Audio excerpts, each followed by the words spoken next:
So welcome back to Third Age Reforged and to another battle replay and to a map that we have seen several times. It is of course the iconic settlement of Edoras with the Golden Hall at its summit, and this one does actually have a little bit of a theme to it as well, in the sense that Isengard have captured Edoras and now it's going to be up to Rohan and their elven allies to try and recapture it. So I guess it's a bit of a reimagining on what may have happened during Isengard's invasion of Rohan. If they never had marched on Helm's Deep and they contented themselves with occupying Rohan's capital, Rohan would have to come gather the forces necessary to try and claim it back.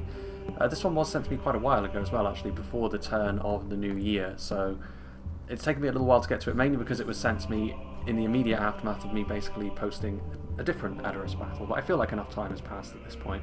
We're getting into the latter stages of March before this one will actually see the light of day, so I feel like at this point enough time has passed that we can see this settlement again. We need to leave a little bit of time between repeat performances after all. We'll move on to the defenders in just a moment, the Isengard defenders, but we'll start off with the attackers. 3 Rohan armies, 1 Lothlorien army. As I said, I mentioned in a very recent battle as well that Rohan can be a little bit tricky to play. This is the Windraider who sent this one to me, by the way, in the sense that they lack a few of the tools which are quite dependable in the current meta of Reforged, and they have their strengths in places that are not in many ways, in the sense that single HP cavalry is not in its greatest state at the moment in the current version of Reforged, and that is where Rohan traditionally hang their hat in terms of their strengths.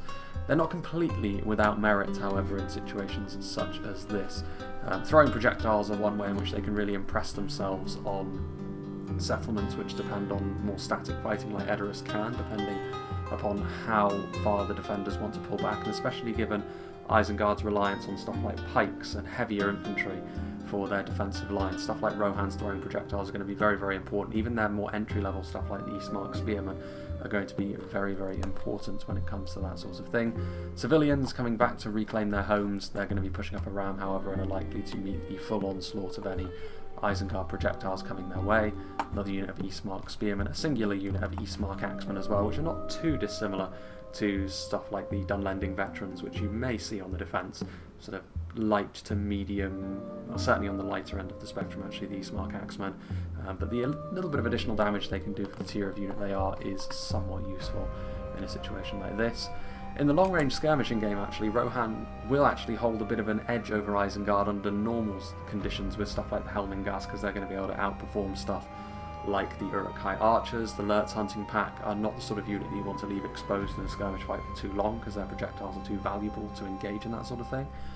The only problem I can see with this sort of skirmishing, from the Helmingast perspective, is the fact that Isengard have got the superior terrain, and that means that their crossbows may be a little bit more indiscriminate when it comes to trying to focus them down. But you could argue that the crossbows can't actually afford to use their ammunition too much on units like the Helmingast, so they may still be able to impress themselves on the long-range fighting in that manner. 2 units of Shield Mains, a very important unit, one of the best units that Rohan are going to have at their disposal for dismantling those Isengard pike blocks.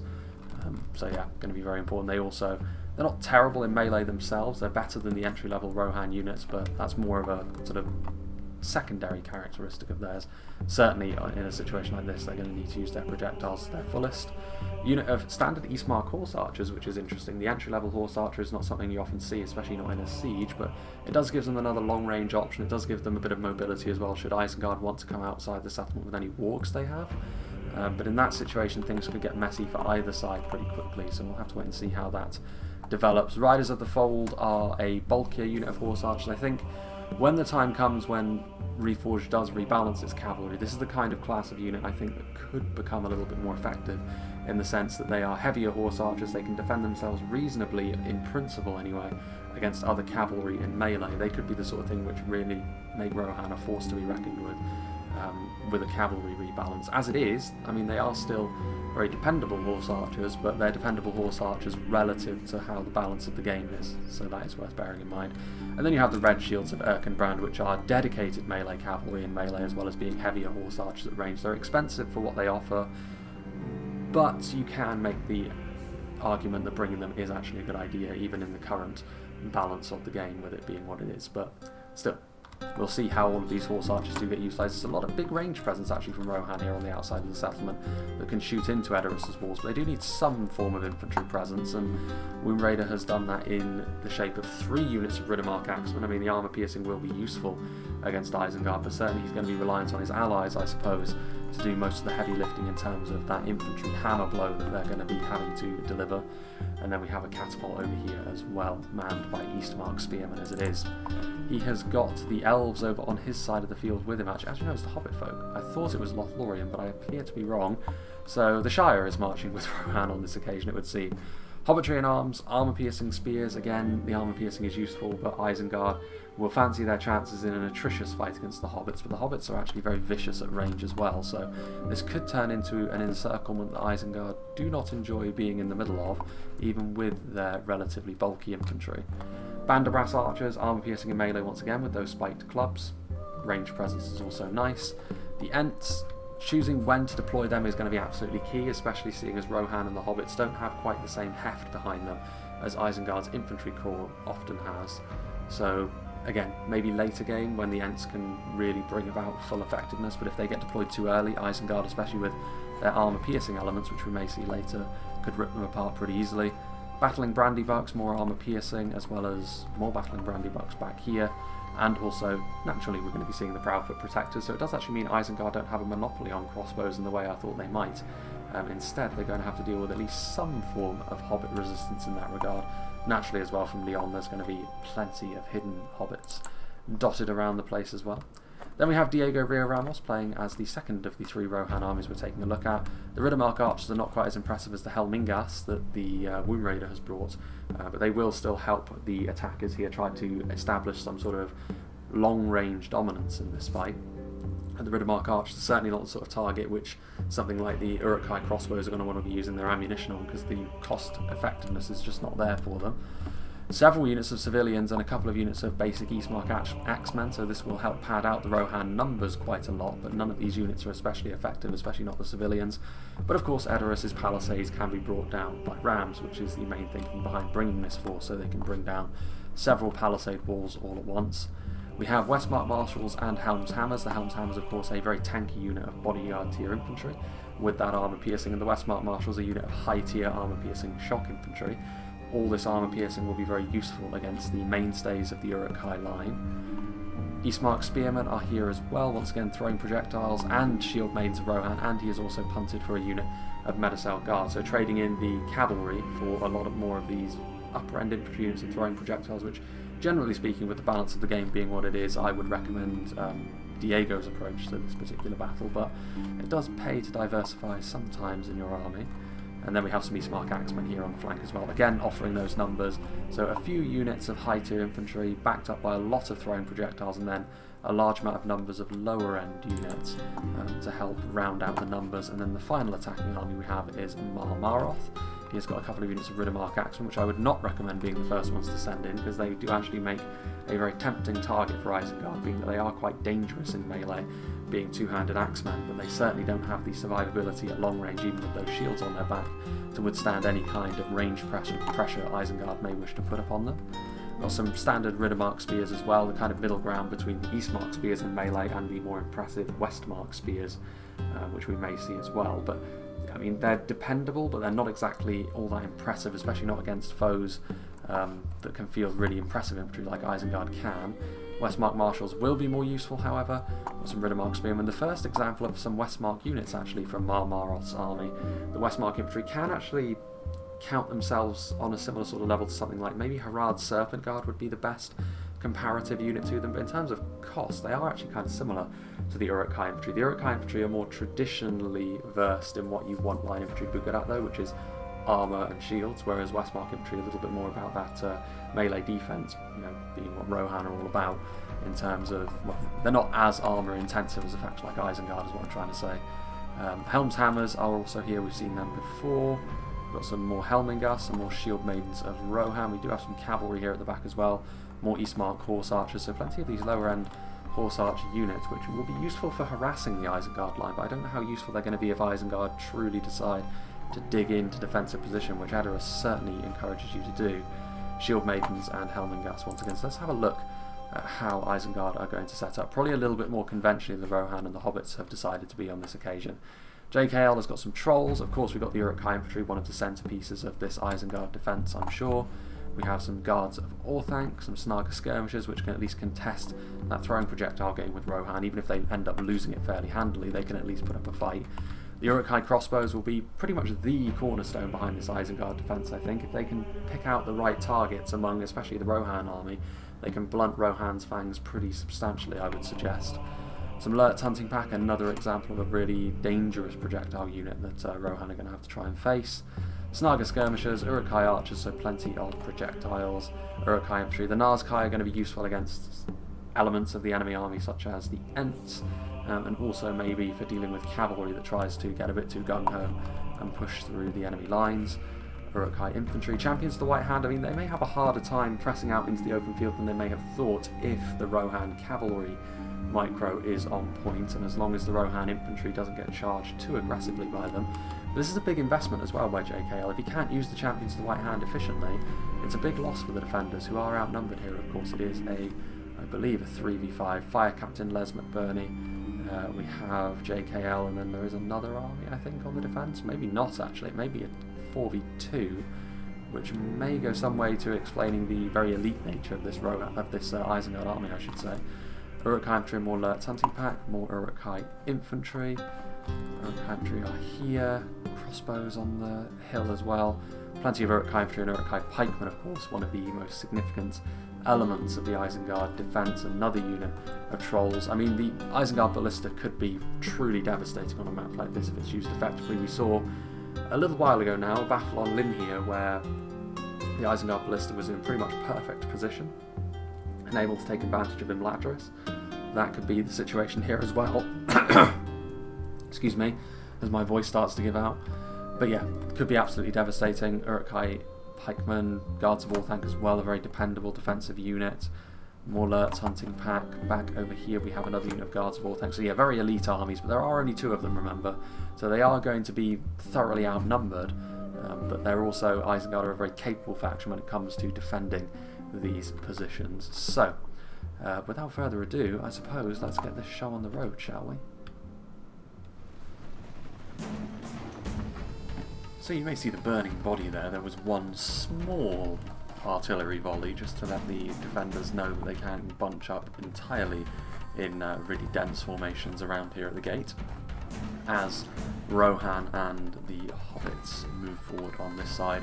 A little bit further over on this side for Diego's army to manage to traverse. But yeah, I mean, based on the factions that are on display, as much as they are really outnumbered, Isengard are pretty well suited for digging into a defensive position and dealing with an attacking force like Rohan, and even the Hobbits, of course, even though they do have quite a lot of strength within their ranged units. Trying to dislodge a reasonably heavy-duty faction like Isengard from a defensive position like this can be quite difficult if you don't ultimately have the muscle to get the job done later on as well. But yeah, the numbers are going to be very important here for the attackers, but I'll be really interested to see as well how their various units of mounted skirmishers get on in a situation like this, because it's not the kind of battle that you'd expect them to be super useful in, as long as Isengard don't expose themselves too badly. Now, this is the unit that I was waiting to make an appearance outside the gate, and that is the Champions of the White Hand. Now, they could be utterly devastating on the approach here to Marmaroth's army, but he loses his bottle a little bit there. There were plenty of opportunities, I think, to charge into these units of archers that were very, very exposed. I mean, Eastmark Horse Archers and Helmengast shooting into a unit that has got the defensive attributes that the Champions of the White Hand have is not exactly the most effective deterrent for them. But on this occasion they have retreated as a result of this. Now, plenty of civilians, plenty of the Eastmark units moving forward over on this side to start bringing down these palisades, so we'd better get used to that little cutscene of the walls crumbling on Edoras playing, because we're going to be seeing quite a lot of it, I would assume, in the next 5 to 10 minutes. Eastmark spears and hobtree arms, yeah, very basic units, all of this, and one-to-one, none of them will really fancy their chances against something like the Uruk-hai infantry, but most certainly won't be one-to-one, which will be the saving grace of the force trying to reconquer the Golden Hall. Now starting to see as well, I believe, the first elements of ranged units from Isengard start to shoot into the attackers. Now most of the units that they can reach at this point are not the most impressive, but they are going to need to be dealt with at some point or another. The wall is damaged, but the hobbits have decided to stop ramming for the time being. Uruk-hai archers ready, potentially exposed though, so yeah, JKL doing the right thing by moving them away from this location before they can be attacked in melee by the Rohan Axeman. Eastmark horse archers still ballooning some shots into the settlement. I mean, they're not going to be the most damaging horse archer by any means, and unlike a unit of standard archers, they don't have the numbers in the unit to be doing a ton of DPS in that respect. But they still have plenty of ammunition, and it will be more of a constant threat that Isengard don't really want to have to deal with their own ranged units. Are the Riddermark Axemen going to move in? I'm very surprised actually to see that the Riddermark Axemen have not been targeted down on this side, as I feared they might be. And that was one of the main reasons why I wouldn't have recommended this unit pushing up the ram, but they, the defenders have not exploited that in the way that I feared they may have. Helmingas over there, Diego's army getting ever closer. Are we going to see, not for the moment, again, Womb Raiders, Eastmark Horse Archers, I should say, not Eastmark Axemen, are firing in. We're actually seeing Isengard counterattack outside the gates, which is a bit of a bold move. I mean, yes, the Uruk-hai infantry are going to be easily able to deal with hobbitry and arms 1-to-1, but the hobbitry are armour piercing, and if there is a little bit of reinforcements coming across from the Rohirrim, they could isolate and bring down this Uruk-hai infantry pretty efficiently. We shall see if that turns out to be the case, but for now, Isengard's boldness is not being punished, certainly. Uruk-hai infantry standing watch as their brethren do the heavy lifting for now. Meanwhile, we do have the Riddermark Axemen over here who have just finished knocking down the gate. On this side, I mean, the Riddermark Axemen getting attacked by the Trolls. Once again, the Trolls will do a lot of damage to the Riddermark Axemen, but this is the kind of unit which is going to be pretty good at counteracting Trolls, as long as they can actually do some damage and not just nudge into the Trolls and then retreat. They're also going to need a little bit of extra support to be as efficient as I'm sure they would like to be. Mark Axeman's still waiting. Meanwhile, now the artillery has restarted. So far, finally a hit as the other two shots went short, mostly into crossbows and Snaga skirmishers. I think the real prize there would have been hitting crossbows and guards of Orthanc, but they will take it. The defenders, after all, have only got so much manpower that they can work with. Eastmark Axemen have now made their way inside the settlement, so gaps appearing in the defences over here. You can see that this unit of Uruk-hai infantry, as much as they will have killed off a decent number of hobbits, they're bloodied and depleted themselves, and projectiles coming in from the Eastmark Horse Archers as they retreat as well, without their shields pointing in the right direction. That will do more damage than it otherwise would have. What do we have here? We're going to be seeing the counterfire from the Isengard Ballista, I would suspect. You can just about see it there on the hill. The Isengard Ballista will have very little chance of missing these catapults, so they're going to have to, it's a case of use it or lose it at this point with this ammunition. We're not going to be able to see where that hit landed until just now. They could also do with moving their shield maidens if the ballista is targeting down this area. Isengard have also scattered their forces a little bit at the top of the hill in order to present a less tempting target, which is nice. Meanwhile, these Riddermark Axemen, they need more support than this. As I said, the Riddermark Axemen, as much as their armour piercing, will be good against the armour-clad legions of Uruk-hai. They themselves are not all that defensively minded, and the Uruk-hai infantry will do plenty of damage to them in return, and so it is turning out to be. Not the best of engagements there for them. Riddermark Axemen work much better as part of a combined arms approach. Meanwhile, they have the Champions of the White Hand outside the walls here. I mean, the Champions of the White Hand are going to rip their way through Eastmark Horse Archers in melee. They've also done some good damage off the charge there to the Helmingas. This is exactly the kind of use of the Champions of the White Hand which will be very useful. Now there's plenty of gaps outside the walls. Now the Rohan are trying to make a play for the interior of the settlement, but they have retreated again as a result. I think that, a little bit more boldness with the champions of the White Hand would have really been rewarded here. They could have got in behind and really started charging into some of the really important units back there, but they are being wrapped in cotton wool a little bit. They were being hunted down by spears, I suppose, but even that isn't the most scary unit you could be facing here. Riddermark Spearmen now engaging with the Uruk-hai infantry again, 1-to-1. Isengard will have the edge here. Red Shields also trying to utilise their projectiles by shooting over the walls. Meanwhile, Longbottom Mob, a unit that's revealed itself, throwing pebbles into Uruk-hai soldiers, one of their favourite activities, of course. And also the javelins from the Eastmark spears as well. Standard hobbitry and arms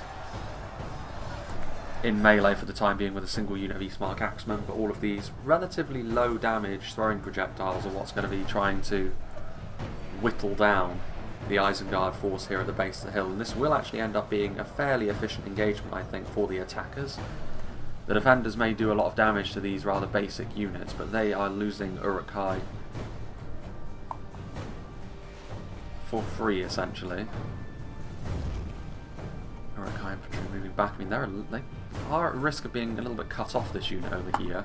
Need to be careful, the Isengard players, that they don't lose too many units in such a fashion. They end up getting cut off by the advance of Rohan, and then no way to get back to the Golden Hall for what will be an inevitable last stand, I'm sure. A slightly more impressive unit in the Westmark infantry moving forward, and with Riddermark axemen attacking from the rear as well, this should be hastening the demise of this unit of Uruk-hai infantry over here, although they may well be going after the archers with another unit of Uruk-hai infantry on the way forwards. Nazkai moving in to try and counteract the advance of the Riddermark axemen, which will happen, but they're also taking a fair amount of arrow fire from the background. It may only be from Eastmark horse archers, but this damage will add up over time. This singular unit of Riddermark spearmen is here, but surely they're not going to last very long. The Uruk-hai infantry defeating them from the front, and trolls are going to try and attack them from the rear, as well as the champions of the White Hand. That will almost certainly be enough to rout them. Meanwhile, Diego's army also making its way inside, although only a single unit of Eastmark spearmen is not going to be enough, certainly, especially in melee, such as they are. The trolls of the White Hand getting bloodied. Champions of the White Hand continuing to charge back and forth against the elements of the Rohan army, which have made it inside the palisade walls of Edoras. They don't have the most room to get up to good charges, but don't necessarily need to. Their morale shocking capabilities will be more than enough anyway. And you can see here that yes, the infantry in multiple areas is really struggling against Isengard, but also in pretty much every engagement we're seeing there's some form of Rohirric or Hobbit skirmisher that's shooting into said infantry, and that's going to have to be, I think, how the attackers conduct their business based on the armies that they have brought forth. Riddermark axemen moving forward with Eastmark spearmen. So again, where they go will be quite interesting, going into what is the de facto second layer, really, of the streets on Edoras. Yes, another palisade falls with more arrows hitting the defenders just in behind. This unit of Uruk-hai infantry still stands, but surely not for much longer. I mean, clearly they will have racked up a decent kill count for themselves. Even with the engagement being slightly messier than they would like, the quality prospect is just not there for the attackers. Meanwhile, unit of very depleted Eastmark spearmen, perhaps trying to get into the snag of skirmishers that were at the top of the hill, but there is a unit of Uruk-hai infantry blocking the way. Uruk-hai crossbows. We've yet to really see Isengard flex their muscles in terms of their ranged power. We shall see how that develops. Riddermark axemen continuing to push forward with the Rune Raider. We've seen several of these more basic Rohan units, especially when they've been isolated like this unit seems to be. Morale has been a bit of an issue so far for the attackers, and that's not too surprising. I mean, not a lot of these units are all that sturdy, especially when you compare them to the kind of Isengard units they're being thrown up against, and it hasn't really worked out in their favour so far, you'd have to say. They need to be careful not to lose too much of their manpower like this, of course, because as soon as the numbers start to abandon them, that is certainly where Isengard will fancy their chances moving further forward in this battle. Eastmark axemen trying to do the business against the trolls of the White Hand. starting to see some shield maidens move forward. I mean, this is a large force now from Diego, so he's going to be moving forward and forcing Isengard at least back onto the hill. So the slightly messier first defence is going to be ultimately conquered by Rohan. It's hard to tell really who will be happier with this. I think Isengard on the face of things seem to have done quite well, but remember in a 2v4 the kind of projectiles they were taking in a rather exposed manner means that ultimately it may turn out that Rohan actually did okay on these fronts. Eastmark Spearmen, so plenty of units now moving forward. The Nazkai are rather exposed. I'm not sure these shield maidens should be in melee. We haven't seen any throwing axes used yet, so you really don't want to be wasting your shield maidens by throwing them into melee against a unit as scary as the Nazkai. That would definitely not be advisable. And yet here we are. Out of ammunition Helmengas are a different matter, of course, but even they are being attacked by Snaga skirmishers. Farmers of Buckland have made their way over here. That armour piercing, again, replacing the armour piercing that's ultimately been lost by the deaths of many of these Riddermark Axemen. And then just in behind the support of the Eastmark Spearmen, they're taking a lot of damage themselves from ranged sources, but they won't mind too much about that, Rohan. I mean, the Eastmark Spearmen are ultimately one of the cheaper units in the Rohan arsenal. Well, plenty of projectiles being used. I mean, going after something like the Uruk-hai pikemen is certainly a necessity. Otherwise, if you find yourself in the late game without any means of counteracting the Uruk-hai pikes, Rohan and the hobbits will certainly not have the melee muscle to be able to deal with them if they're in a dug-in position without any means of dislodging them. So trying to whittle them down from afar is definitely the right move, I would say. I mean, it's not a huge appetite for pushing more aggressively over on this side, but then there is also the rather ominous position of those Lurtz hunting pack. That Lurtz hunting pack, I should say. Uruk-hai crossbows, they definitely still have ammunition, so I'm not quite sure why they're getting so close to the action. Nazkai with the Helmengas now on the front. I mean, the Westmark Marshals are certainly damaging, but they aren't on the same level as the Nazkai. Point blank shots from the catapult there are very effective as well, shooting right into those Uruk-hai infantrymen. We're starting to see some throwing axes get utilised as well from the shield maidens that were in melee, but then more wisely decided to retreat to use up their ammunition. So this is already turning into a bit of a kill zone for Isengard. They need to retreat because this is certainly not going to go all that well for them. Many Uruk-hai and Snaga falling beneath the withering artillery and throwing projectile fire that they're being subjected to. Westmark Marshals, I mean, the Nazkai will still do a lot of damage in melee, but the support that's in behind them is not going to last too much longer. Meanwhile, Guards of Orthanc moving down the hill. Champions of the White Hand backing them up. Plenty of Eastmark units, Helmengas, another unit of Westmark Marshals. And the Westmark Marshals will do quite nicely against the Guards of Orthanc, actually. But the Champions of the White Hand will not be all that useful, given the damage they've already taken and, you know, being in sustained melee with a frontline push that involves two-handed axemen. It's not the best place for any cavalry unit to be if you're not getting a charge. Snaga skirmishers, you can see the Riddermark archers. What are they firing at? They are firing at the Snaga. I mean, the Snaga are a very cheap unit themselves, but from an attacking perspective, when Isengard are outnumbered in the way that they are, even using your archers to kill off units of lowly Snaga can make a real difference when it comes to that tipping point of numbers, the point where Isengard simply won't have enough to withstand Rohan anymore. So that is worth bearing in mind. Meanwhile, Les McBurney's Uruk-hai force that's down here is still maintaining position for now, but I mean, surely not for too much longer, and Eastmark Spearmen now out of ammunition, being committed to melee. Damage they've taken has been very substantial. Meanwhile, the Nazkai pushing forward, having dealt with the Westmark Marshals, they will definitely have had a pretty impressive kill count. That was the Isengard Ballista, you can see up on the hilltop there. The Isengard artillery shooting in. This unit of Westmark Marshals should probably be committed before these shield maidens get ripped apart by the Nazkai, adding to their already impressive kill numbers, I'm sure. Meanwhile, Tookish Hunters in position.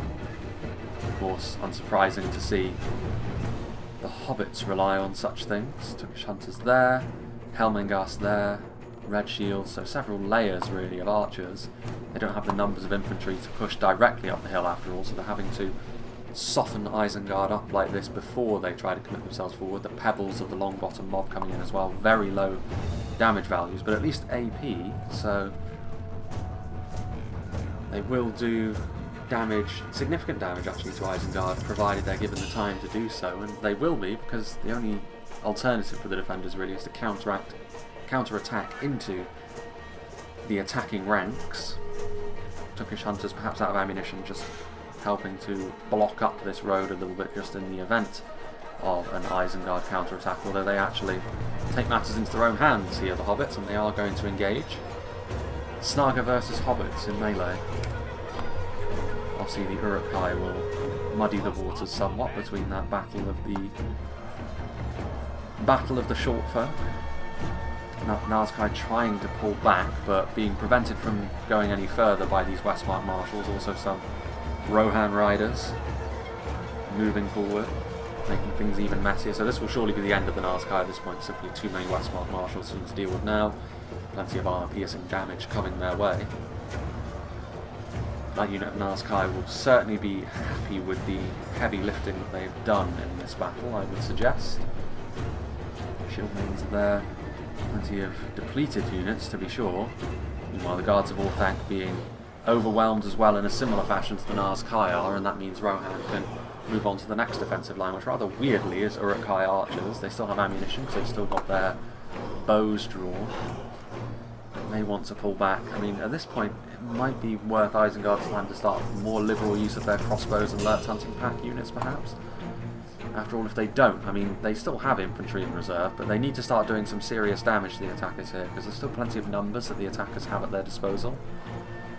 And as much as Isengard have had some of their units will have very high kill counts, basic Uruk-hai infantry, of course, as well, the small matter of the Nazkai, but it's still not going to be enough in a 2v4. Oof.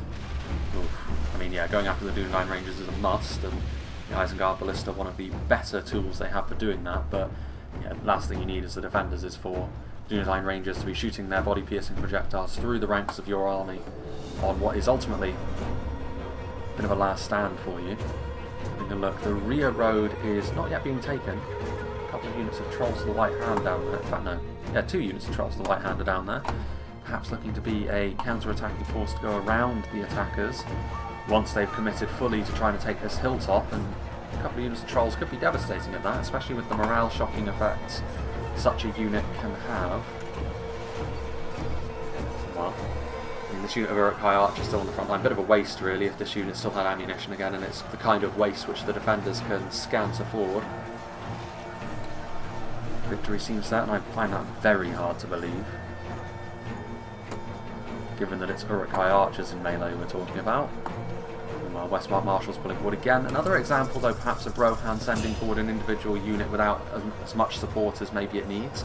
They do have an opportunity, I suppose, to try and engage with the Lurtz hunting pack, which is at the top of this hill, which is doing a lot of damage to their brethren as they try to move up the other road, but they do need to be careful here that this doesn't become too much of a habit in this fight, otherwise important infantry units will end up dying without getting their objectives completed.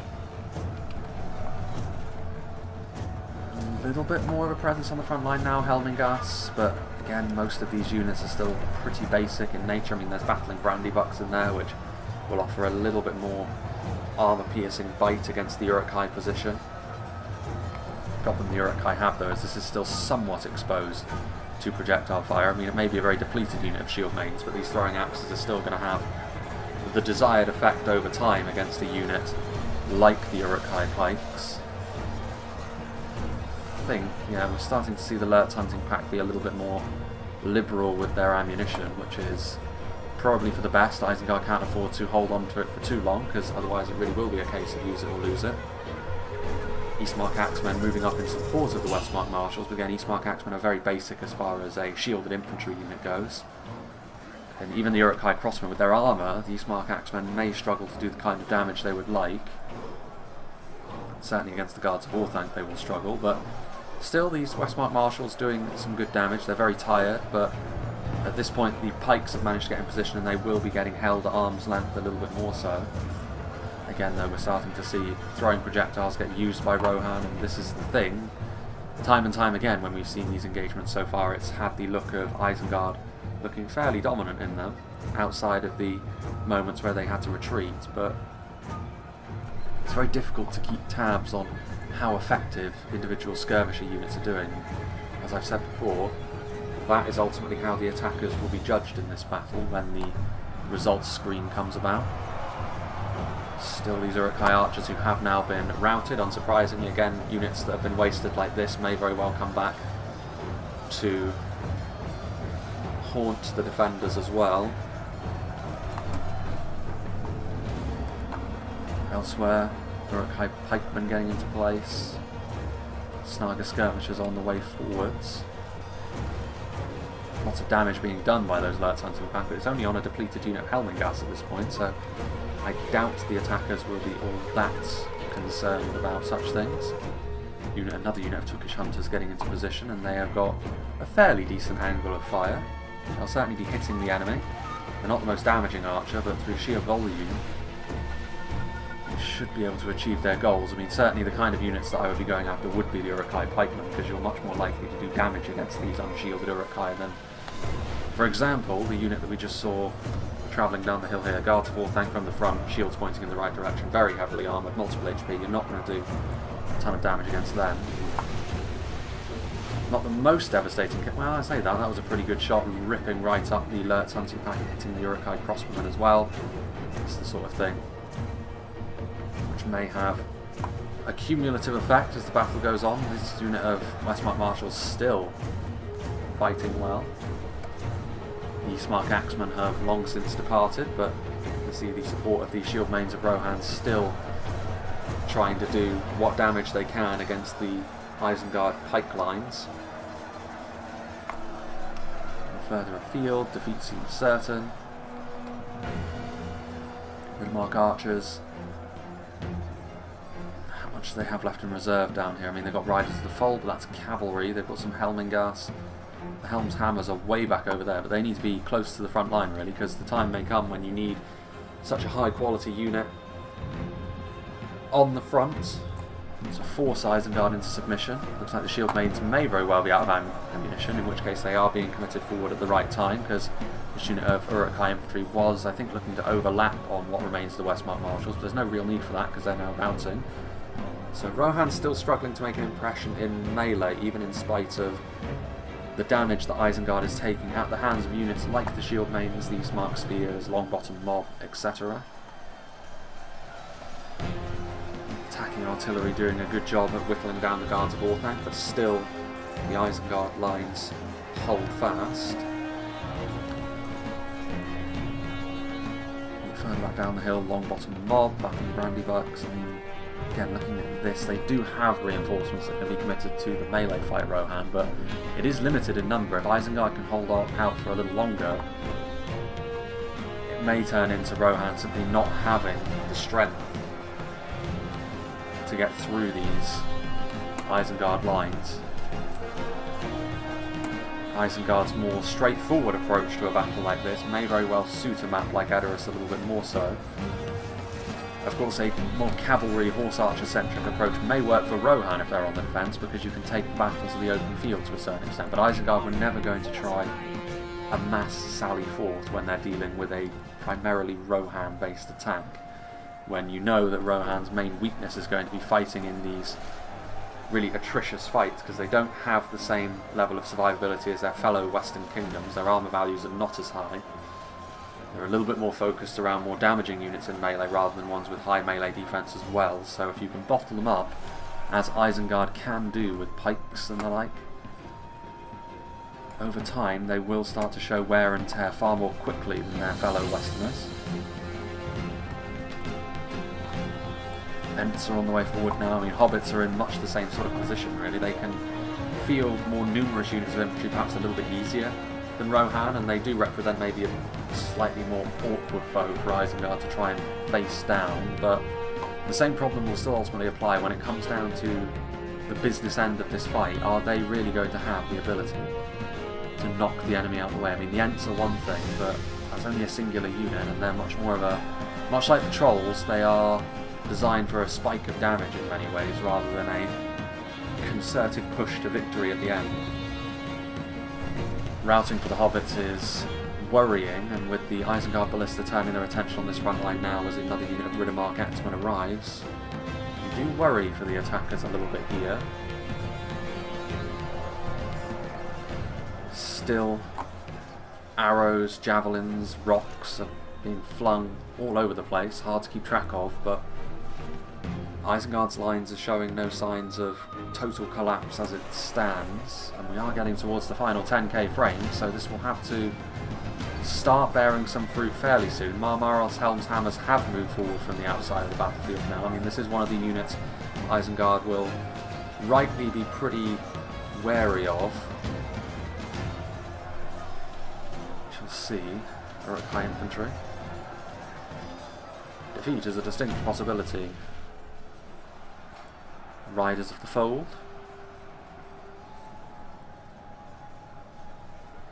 This is a lot of units actually, with the unit of Riddermark Axemen backing them up as well. This is probably one of the better Rohan infantry pushes we've seen. At several moments in this battle so far we've seen Rohan not really commit forward enough to make big impressions on the Isengard line, but this is a little bit different with Helm's Hammers, a unit of hobbits over here as well, battling Brandybucks, Riddermark Axemen. There's a lot of armour-piercing infantry as well. Not all of it is that tanky when it comes to surviving projectiles. When it comes to crossbows, that's not really something many units are anyway.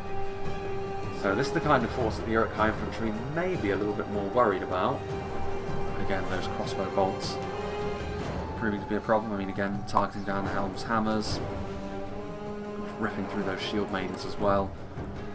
Longbottom mob are here. Military and arms weights. They've committed forward more units down here. A unit of Lurt's Hunting Pack, which is surprising given the fact that a lot of the units at the top of the hill were certainly thinking at the very least about retreating. So I am kind of surprised to see this.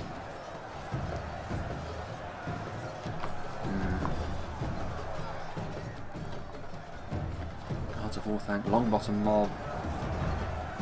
I'm not sure they have the best of angles at this point, but the Riddermark Axemen, with a little bit of support from a few hobbits that have filtered their way to the front line, should have the numbers without any sort of reinforcements forthcoming, and I don't think there will be. The Ents have now arrived as well. The Uruk-hai crossbow is going to get engaged by the Ents as well as some Riddermark Axemen before the Riddermarks also find themselves as collateral damage on the way through from the Ents.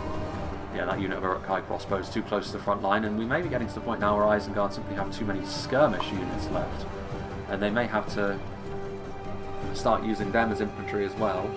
The perils of being outnumbered by two whole armies, I suppose.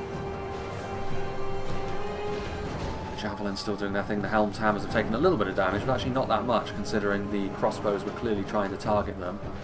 The Farmers of Buckland on the way forward as well. This unit of Uruk-hai over here.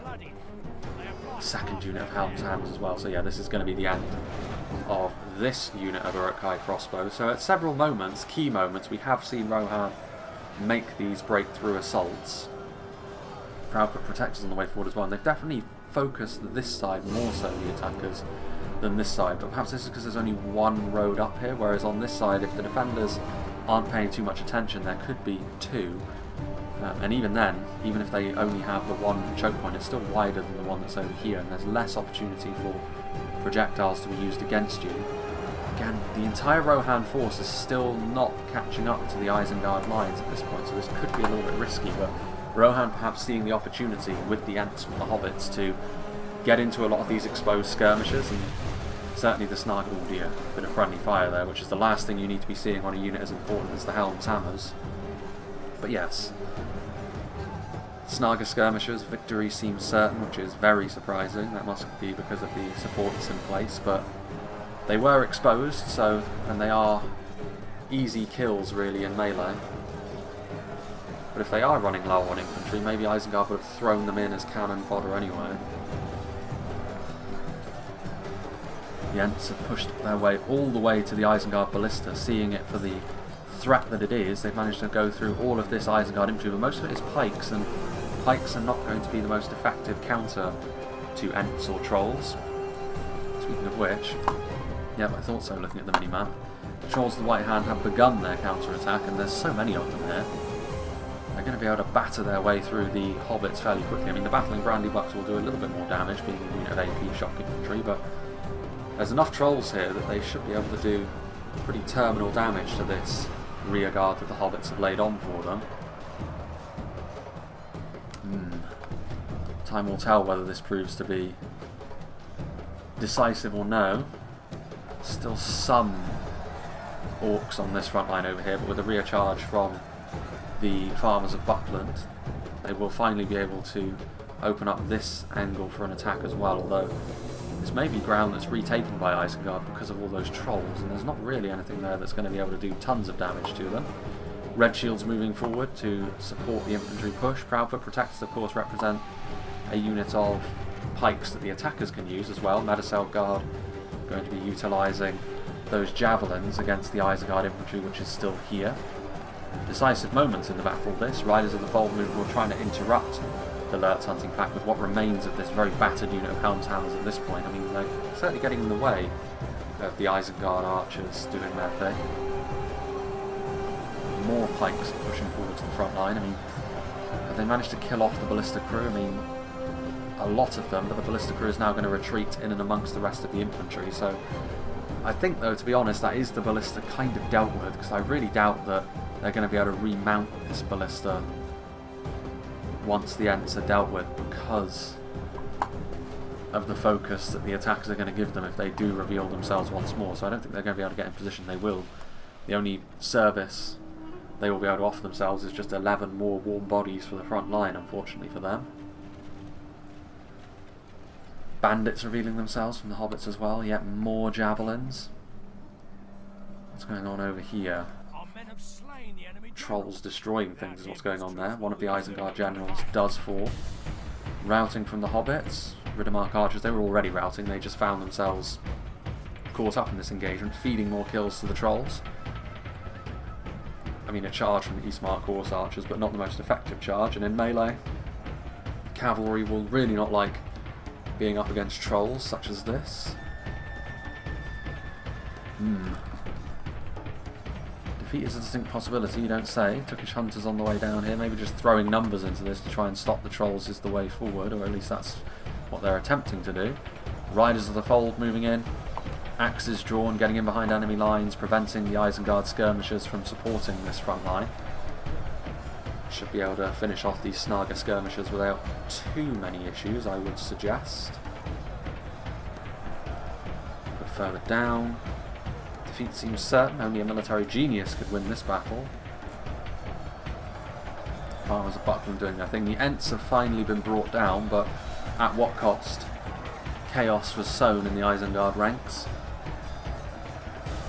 It has proven to be a bloody affair for them. I mean, the Riders of the Fold are trying to push further forwards, still harassing the Isengard skirmishers. So I mean, this is perhaps one of the better ways in which you can use your cavalry, just be really annoying with them in this sort of situation and prevent the defenders from getting settled.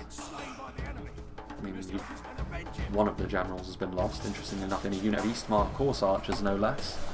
Interesting place to put your general. I mean, they've also managed to back up into a position where they can support their infantry, the Riders of the Fold. In come the Helmshammers, the perfect tonic for dealing with the Guards of Orthanc, you'd have to say.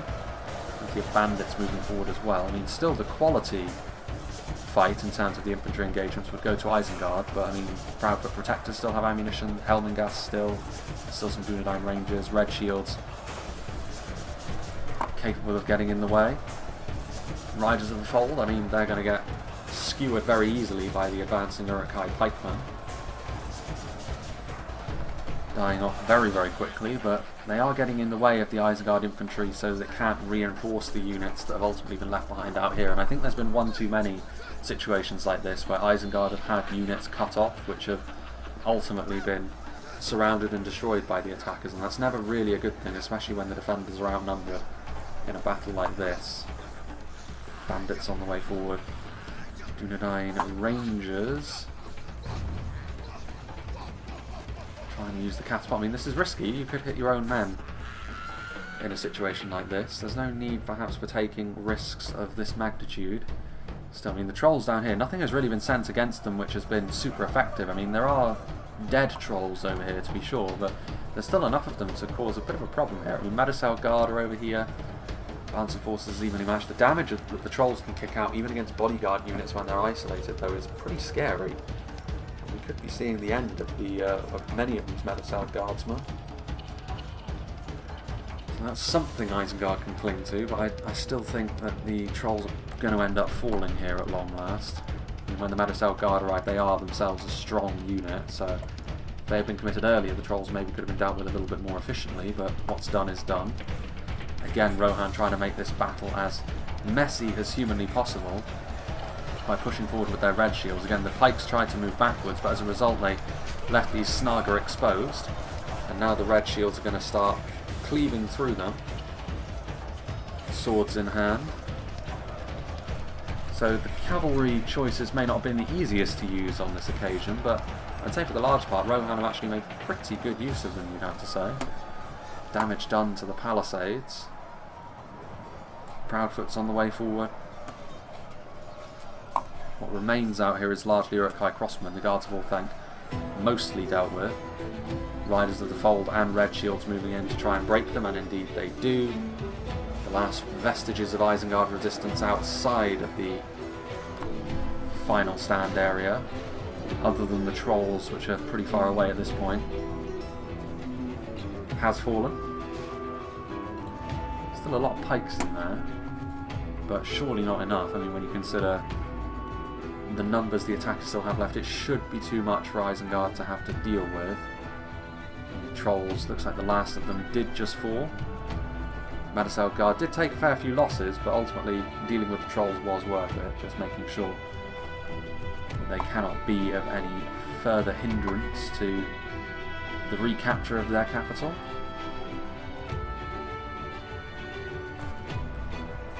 I still hear the throwing projectile sound. Catapult trying to fire, which I'm not sure if that's all that advisable. Throwing projectiles from the defenders as well, which is pretty interesting.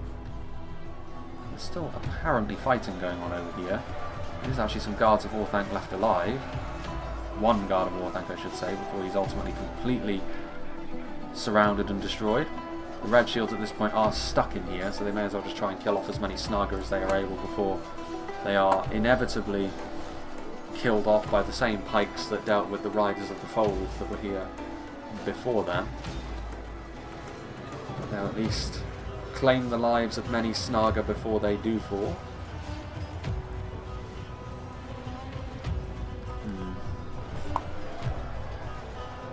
Snaga skirmishers firing their missiles.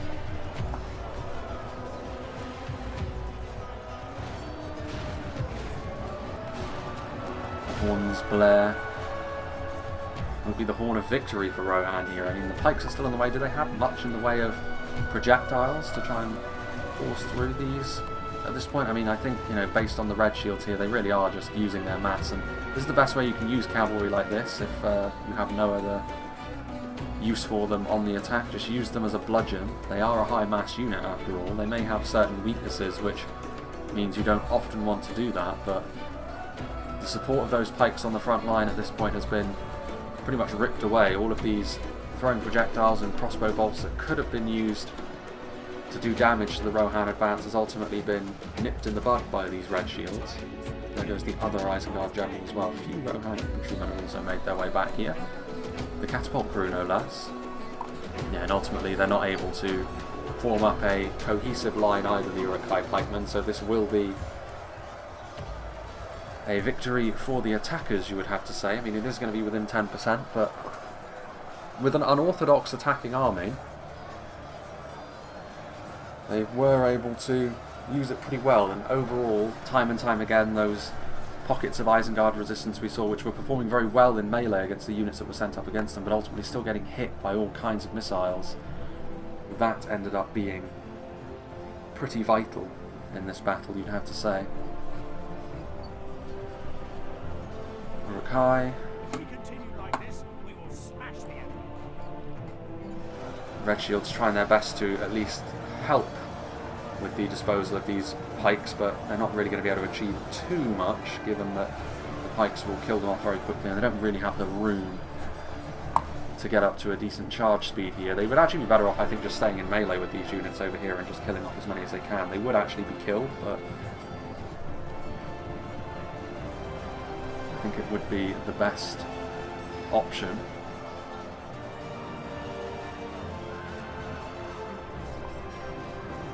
Proud for Protectors moving forward. I mean, that was something else which we haven't seen too much of them. I mean, they may very well have been pretty effective with their crossbows, but haven't seen too many obvious crossbow volleys hitting the defensive lines. And obviously in melee as well, they always had a unit of pikes in the back pocket, which is something Rohan cannot claim. Of course, they still would have had that if it had been Lothlorien as well that had been their ally, because I'm sure a Lorien player in a map like this would have brought Karas Galladon's Guardians, but having a unit of pikes that you can at least somewhat contest that ground with is important, even if you're not going to be able to defeat Isengard in such a theatre of war. Not these two factions anyway, they couldn't do so. Flooding forward, there's surely now the end. I mean, these units will fight to the bitter end because they are ultimately in the town centre with the Isengard flags fluttering in the breeze. Edoras under their control. Well, still the small matter of those two Lurks hunting packs are going to be doing some decent damage, at least as far as individual units can manage. The final 1,000 frames now.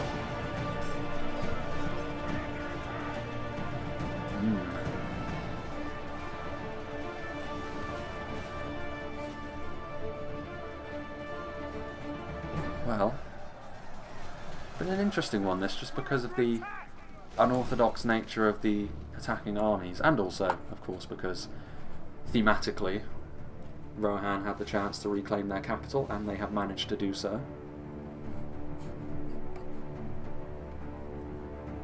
Still firing missiles, so this will be the last vestige of Isengard resistance. 2 of Lurtz's wingmen.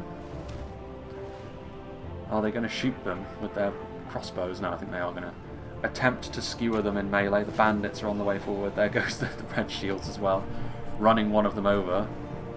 Just the one remains. Bandits are not the most damaging in melee. Although, to be fair, neither are pikes, but even still. And there we have it. 6% the difference in the end. So actually that final push did prove to be somewhat costly actually for the attackers, but they always had the numbers to achieve their goals. So yeah, an interesting little battle on a map that we all know well. So yeah, big thank you to the Womb Raider for sending this one in. Having a look at the kills, interestingly enough, it was he and his ally over on the Hobbit side that got more kills than their allies, which is interesting to note, considering that it was this side where most of the focus was. So it's just kind of interesting. It's not really anything that you can draw too many conclusions from. It's just how things worked out in the end. Plenty of kills, of course, for Isengard, but that's always going to be the case in a 2v4. I think, again, it just comes down to trying to make it so your lines are a little bit more well organised so that you can try and counteract the range damage you're inevitably going to take with this kind of composition, and also not allowing the amount of infantry that you did to, ultimately be surrounded and destroyed as efficiently as was able. Because if it did come down to a pure slogfest in the end and Isengard had a couple more units of infantry, like, again, even if they just saved one fully fresh unit of Uruk-hai infantry here at the end, which ultimately was wasted earlier, that could have ended up being a difference maker. Uruk-hai infantry would have been able to do a good amount of damage. I mean, this is all conjecture, of course. Proud for Protectors also muddy the waters somewhat with being a unit of pikes, so that could have worked out in the attacker's favour, but just making sure that more of the units from a defending perspective weren't isolated, and also trying to mitigate a little bit more of that skirmish fire was really the only thing they could have done to change things around here, because of course it was always going to be difficult in a 4v2, even with the slightly weird armies that they were facing off against. Having a look at what did the damage for the Rohirrim. Riddermark Archers, the Eastmark Spearmen doing okay. I mean, we saw plenty of the throwing projectiles from Rohan used pretty well, and getting over 100 kills on a unit that's this cheap is going to be good. Helm's Hammers did well when they were committed, obviously, right into the thick of things. The rest of the units for Diego not doing quite so well. Malmaroth's army, the Shield Maidens, very good, even though one of them was in melee with Nazkai a little bit prematurely, but they pulled back and they were ultimately able to get some decent damage done. 215, very impressive. Westmark Marshals doing quite nicely, comparison to their other unit, which only got 11. But yeah, I mean, only 2 units on the Westmark infantry. They were dealt with pretty roundly. And then finally the Wound Raider himself, Red Shields, doing very nicely. The Catapult getting some good hits as well over the course of the battle. I'm actually quite surprised Isengard didn't elect to continue to focus fire the Catapult down, honestly. They only destroyed one of them and then decided not to continue firing their ballista bolts into them. Again, another strange choice. The Catapult, you can never be sure what the Catapult's going to do. It's kind of unpredictable anyway, but I think that the attackers will be quite pleased with it here. Eastmark Horse Archer is doing well as well, so the Horse Archer is actually proving to be pretty decent in terms of the kills they were offered, but that may have more to do with a cumulative damage effect over time and the defenders not wanting to use their ammunition on a unit, which otherwise would be fairly irrelevant. But again, we'll have to ponder on what the defenders' motivations may have been. Shieldbane's doing okay also, and that is that. So yeah, big thank you to the Wound Raider once again, and to all of the players that were a part of this battle replay. As for what's coming, I think, I haven't recorded it yet, but I think what will be just before this is a battle on Austin Airy, which is another map that we have seen before, but not for a significantly longer period of time, so that should be quite interesting. Or hopefully it was quite interesting, based on when I intend to publish these. As for further things in the future, again, things are still in a good deal of flux. Hopefully, as we get further through spring, I will have a much better idea of what's actually going to be going on. And I will keep people appraised of that. And when I do have the news that I'm kind of looking for on the horizon, I will be having another live stream channel update just to let people know what's what in that regard. So yeah, keep your eyes peeled for that if you're interested in just news about where the channel is going to be going in general. So yeah, I hope you enjoyed this, and I hope you'll join me for whatever is next.